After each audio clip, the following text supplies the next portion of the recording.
code here. Again, we've got a columnar type of coupon.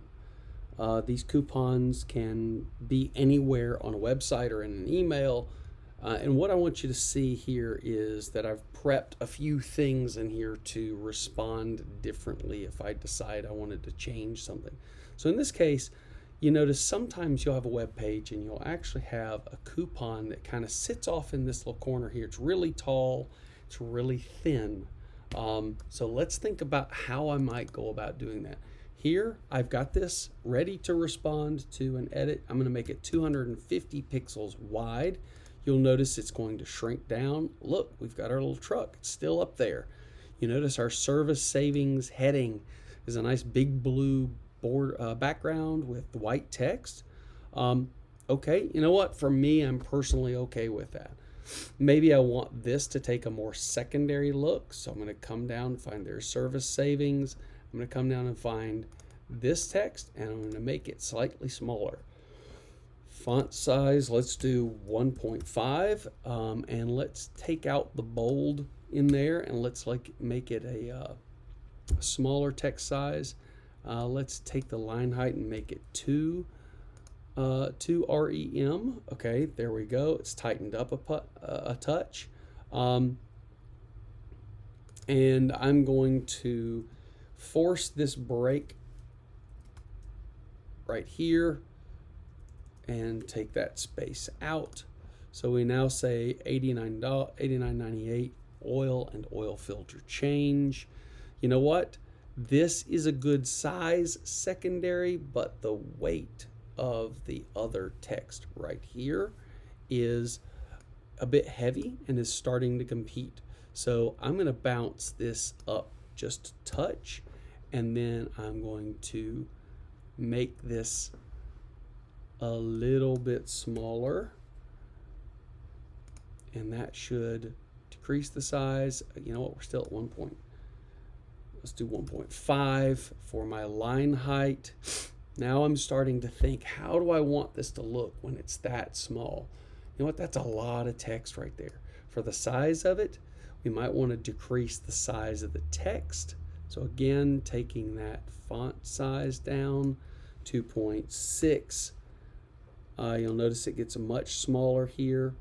All right, let's take it down to 0.6, and then we'll take it to 1 rem of height, and you see that it started to collapse. This button is a little too narrow, so how do I go about editing that?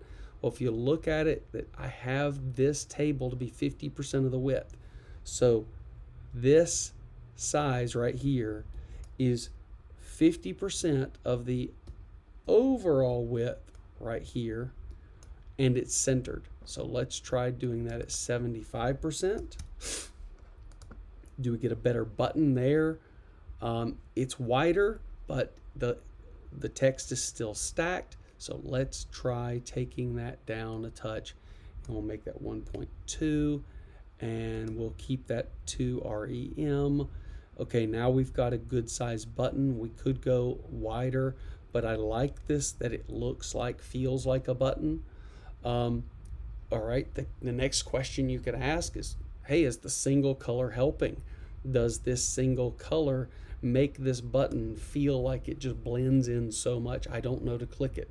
That's a question you might be asked, or you might ask your client, hey, should we do this in a separate color? So maybe we try a different color background. Okay, maybe we try a dark red or a brighter red. Let's do that. 0. So I try that one, and notice that my background turns into a brighter red. So now we kind of are starting to think about not only when we have wide coupons, when we have big boxy ones, or when we have thin, narrow, tall ones. We're saying, what is it that I want to call the person to look at?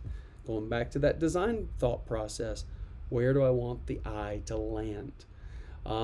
So try this out. Try to build yourself a stacked coupon, and then try to manipulate it. Make it a wide but not very tall, and then try to make it very tall and narrow. And I'm going to come back to this.